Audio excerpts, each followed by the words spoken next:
오늘 누가복음 강의 67회차입니다. 67번째. 오늘 누가복음 19장 11절부터 28절의 말씀을 함께 읽었습니다. 오늘 제목은 심판은 있습니다 라고 하는 제목으로 말씀을 나눕니다. 오늘 우리가 읽은 내용은 소위 열문화 비유라 이렇게 말합니다. 열문화, 문화라고 하는 것은 화폐의 단위입니다. 화폐, 은화, 열문화, 이것과 관련된 비유다 이렇게 말합니다. 우리가 읽어서 알고 있듯이 어떤 사람이, 성경에서는 귀인이라고 했는데, 왕위를 받으려고 먼 나라로 가면서 종 10명에게 각각 은화 한 문화씩 주면서 장사하라고 했습니다. 그리고 왕위를 받아가지고 돌아오자 그가 종들을 다 부릅니다. 그 종들에게 물어봅니다. 너는 얼마나 남겼느냐? 너는 얼마나 남겼느냐? 10문화를 남긴 사람에게 10고을을 다스릴 권세를 줍니다. 5문화를 남긴 종에게 5고을을 다스릴 권세를 줍니다. 칭찬해 줍니다. 그런데 어떤 사람은 한 문화 받은 것 그대로 가지고 왔습니다. 그 사람은 있는 것마저 빼앗긴다라고 하는 것이 오늘 본문의 내용입니다. 오늘 본문의 비유는 마태복음 25장에 나오는 달란트 비유와 아주 흡사합니다. 그런데 조금씩 다른 부분이 있고, 그래서 오늘 이 본문을 그저 달란트 비유와 같이 해석하는 것은 문제가 있습니다. 그래서 오늘 이 열문화 비유는 우리가 무엇을 말씀하는지 한번 살펴보도록 하겠습니다. 오늘 이 말씀을 11절에 보니까 어느 때에 했는지 먼저 보아야 합니다. 그들이 이 말씀을 듣고 있을 때에 비유를 더하여 말씀하시니 이는 자기가 예루살렘에 가까이 오셨고 그들은 하나님의 나라가 당장에 나타날 줄로 생각함이더라. 오늘 삭개오의 집에서 주님이 구원을 선포합니다. 예수께서 이르시되 9절입니다. 오늘 구원이 이 집에 이르렀으니 이 사람도 아브라함의 자손임이라. 인자가 온 것은 잃어버린 자를 찾아 구원하려 함이라.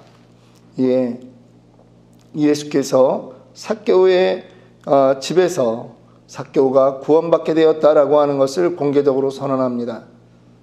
그런데 이 과정에서 제자들은 무엇을 생각하느냐? 이제 하나님의 나라가 임했구나. 이제 우리 예수님의 나라가 임했구나 라고 생각하게 되는 것입니다. 사실 스가랴서 9장 9절에는 시온에 따라 크게 기뻐할지어다. 예루살렘에 따라 즐거이 부를지어다. 보라, 내 왕이 내게 임하였나니 그는 공의로우시며 구원을 베푸시며 겸손하여서 나귀를 타시나니 나귀의 작은 것 곧 나귀 새끼니라. 이러한 예전의 예언들을 생각하고 있는 사람들이 많았기 때문에 구원이라고 하는 그러한 것을 예수님이 말씀하실 때 이제 하나님의 나라가 임했구나, 예수님의 나라가 임했구나 라고 생각할 수 있는 여지가 있다라고 하는 것입니다. 그래서 이제 예루살렘에만 들어가면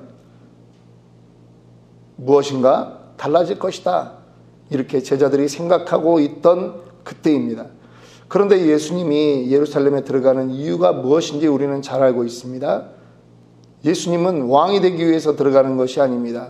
죽으시기 위해서 들어가는 것입니다.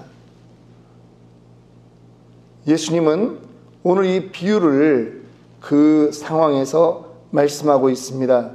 어떤 귀인이 왕위를 받아가지고 오려고 먼 나라로 갈 때 그 종 열을 불러 은화 10문화를 주며 이르되 내가 돌아올 때까지 장사하라.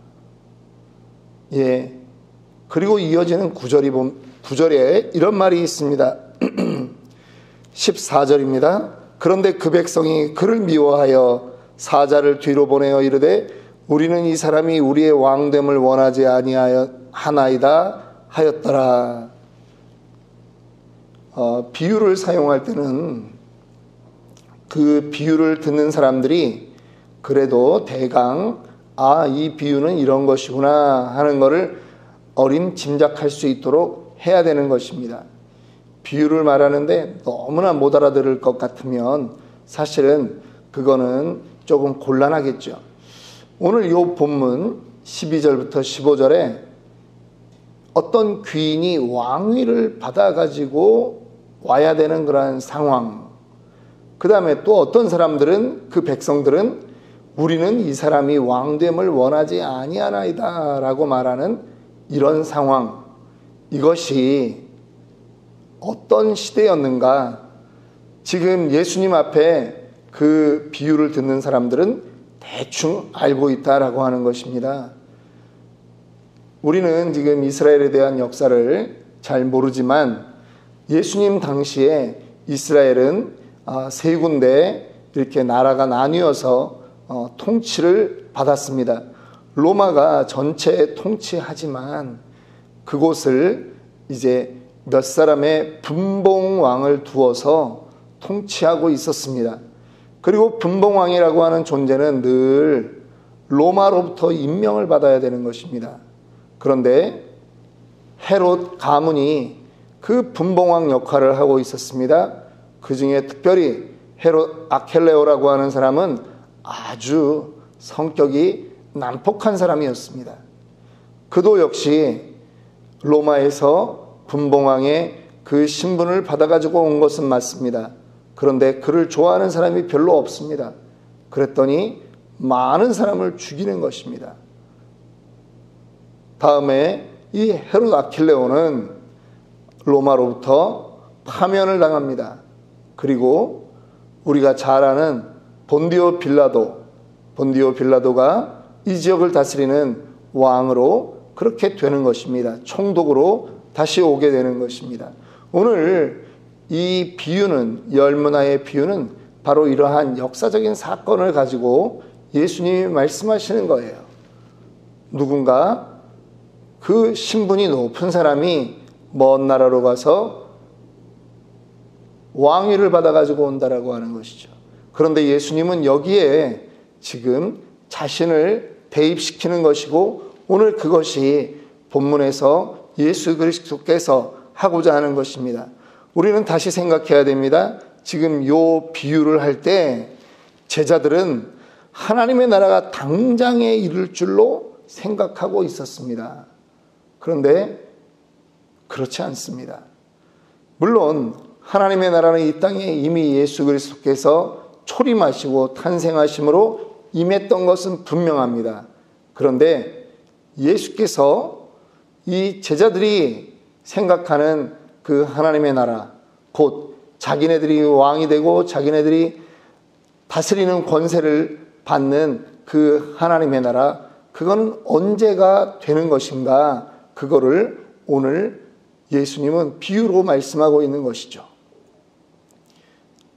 바로 예수께서 완전한 그 재림주로 오시는 것을 지금 말하고 있는 것입니다.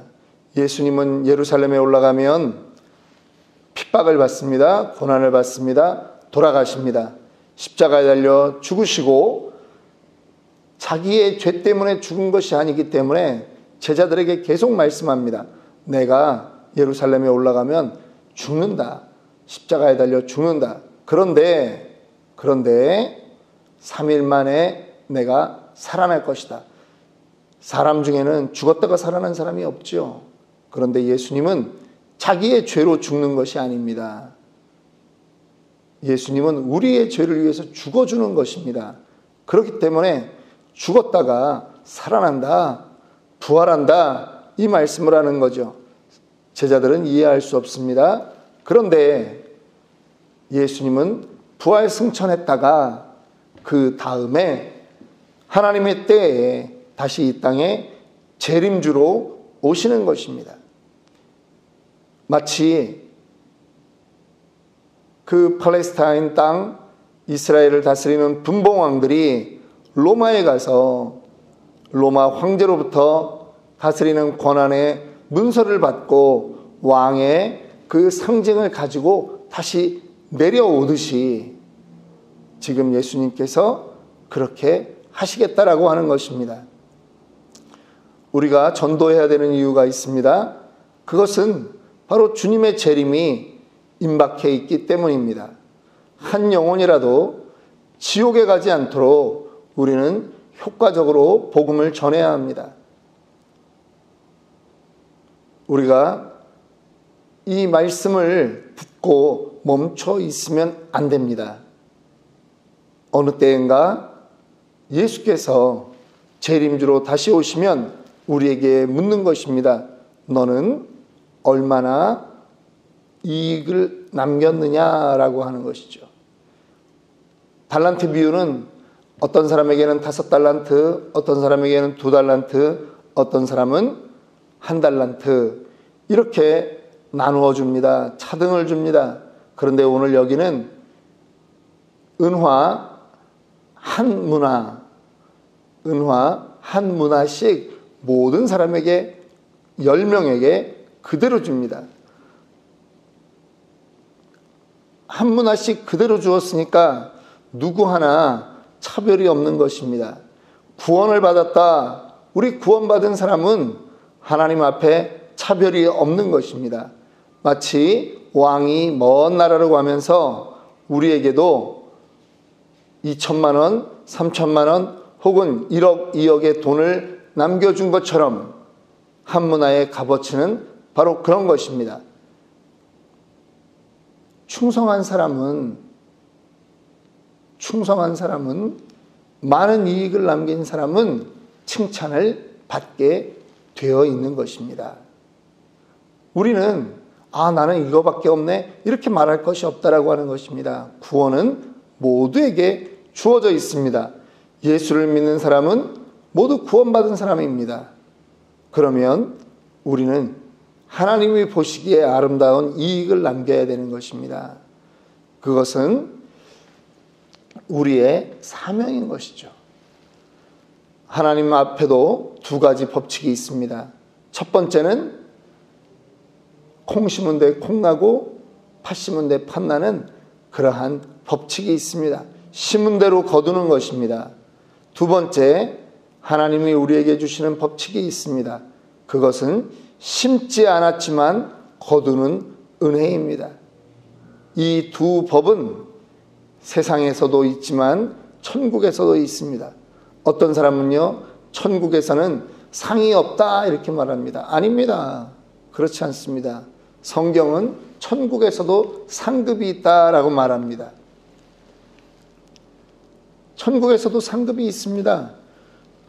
이 땅에서 구원받고 살면서 신앙생활을 대충대충 한 사람과 목숨 바쳐 주님께 충성한 자가 어떻게 천국에서 같을 수 있겠습니까?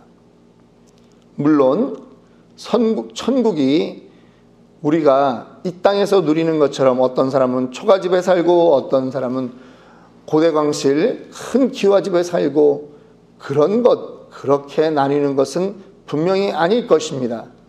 그러나 분명히 천국에서도 상급이 있다라고 하는 것을 성경은 말하기 때문에 우리는 성경 그대로 믿어야 하는 것입니다.